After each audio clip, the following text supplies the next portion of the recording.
حسبي ربي جل الله ما في اللهم صل على محمد النبی الأمی وعلى آلہ وسلم تسلیما تسلیما۔ معزز سامعین کرام، آج کے پروگرام کے اندر ہم آپ کو خوش آمدید کہتے ہیں۔ السلام علیکم ورحمۃ اللہ وبرکاتہ۔ معزز سامعین کرام، آج ہم آپ کی خدمت کے اندر پیش کرنے جا رہے ہیں کہ جب نبی اکرم صلی اللہ علیہ وسلم کی ولادت ہوئی تھی تو اس وقت سرزمین مکہ کے اوپر دو عجیب قسم کے جو واقعات وہ پیش آئے تھے، اور یقین جانیے ان واقعات کو سن کے آپ کے دل کے اندر آقا دو عالم صلی اللہ علیہ وسلم کی ضرور محبت کے اندر اضافہ ہوگا۔ معزز سامعین کرام، ان واقعات کی تفصیل یہ ہے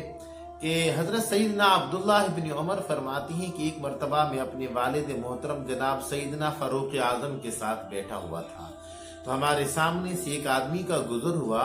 تو میرے والد محترم کہنے لگے کہ یہ جو آدمی اس وقت ہمارے سامنے گزر رہا ہے،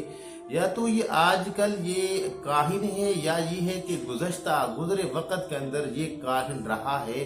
اور اس کو میرے پاس بلاؤ۔ چنانچہ معزز سامعین کرام، اس آدمی کو جب بلایا گیا اور سیدنا فاروق اعظم نے اس سے جب پوچھا تو وہ کہنے لگا کہ جی میں پہلے کاہن تھا، لیکن اب میں نے یہ جادوگروں والا کام چھوڑ دیے ہے، میں نے توبہ کر لی ہے۔ تو اس پر حضرت سیدنا فاروق اعظم فرمانے لگے کہ جب آپ کاہن تھے، جادوگر تھے، اس وقت کا مجھے اپنا کوئی عجیب قسم کا واقعہ بیان کرو کہ جس سے سن کے طبیعت کو سکون ملے۔ معزز سامعین کرام، وہ کہنے لگا کہ کیونکہ ہمارے پاس وہ جنوں کا آنا جانا لگا رہتا تھا، میں جادوگر تھا، تو ایک مرتبہ ایک جن آیا جو کہ اپنی جماعت کا، اپنے قبیلے کا بہت بڑا سردار تھا، اور وہ بڑا پریشان تھا۔ میں نے اس سے پوچھا کہ آج آپ کیوں پریشان نظر آ رہے ہیں؟ تو وہ کہنے لگا کہ آج ہم نے اپنی چار پائیاں الٹی کر دی ہیں، اور اپنے برتنوں کو باہر پھینک دیے ہیں، اور اپنی ہانڈیوں کو بھی باہر پھینک دیے ہیں۔ اس پر وہ جادوگر کہنے لگا کہ میں نے اس سے پوچھا کہ یہ تم نے کیوں کیا ہے؟ وہ کہنے لگا کہ ہم نے اس وجہ سے کیے ہیں، اس امت کا جو نبی ہے جناب محمد عربی صلی اللہ علیہ وسلم، وہ دنیا میں تشریف لا چکی ہے۔ اللہ اکبر۔ معزز سامعین کرام، جو دوسرا واقعہ ہے، اس واقعے کی تفصیل یہ ہے کہ نبی اکرم صلی اللہ علیہ وسلم کی ایک شاعر تھی، ان کا نام حضرت حسان تھا، اور نعوذ باللہ ثم نعوذ باللہ جب کافر اور مشرک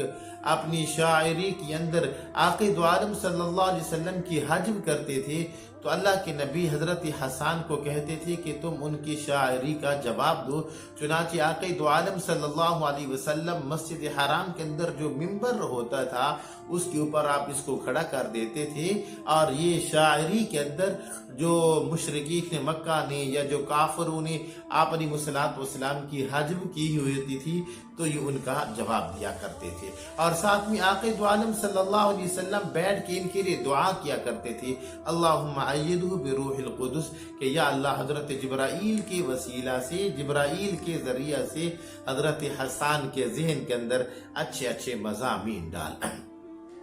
تو معزز سامعین کرام، حضرت حسان کہتے ہیں کہ میں مدینہ کے اندر جب تھا، اور اس وقت میری عمر صرف 7 سال تھی، اس سے زیادہ نہیں تھی، تو ایک راہب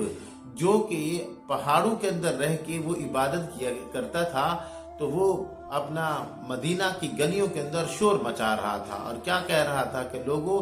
اس امت کا جو نبی ہے وہ پیدا ہو چکا ہے، لوگوں اس امت کا جو نبی ہے وہ پیدا ہو چکا ہے۔ معزز سامعین کرام، اسی طرح کا ایک اور راہب بھی تھا جو کہ مکہ کے پہاڑوں کے اندر رہتا تھا، اور وہ کبھی بھی باہر نہیں نکلتا تھا، لوگوں نے بہت کم اس کو دیکھا، بس وہ اپنے طریقے کے اوپر وہ پہاڑوں میں چھپ کے عبادت کیا کرتا تھا، جو بھی اس کا طریقہ تھا۔ تو ایک مرتبہ وہ مکہ کی گلیوں کے اندر گندے بال لے کے اور گندے کپڑے لے کے وہ مکہ کی گلیوں کے اندر دیوانہ وار بھاگ رہا تھا، اور ہر آدمی سے پوچھ رہا تھا کہ مجھے یہ بتاؤ کہ آج اس رات کے اندر کسی کے گھر میں بچے کی پیدائش ہوئی ہے؟ تو لوگ اس کو کہتے کہ جی، جو مکہ کے سردار ہیں جناب عبد المطلب، جو بیت اللہ کے مجاور ہیں جناب عبد المطلب، ان کے گھر کے اندر آج ایک بچہ پیدا ہوا ہے۔ معزز سامعین کرام، یہ جو راہب تھا یہ بھاگتا ہوا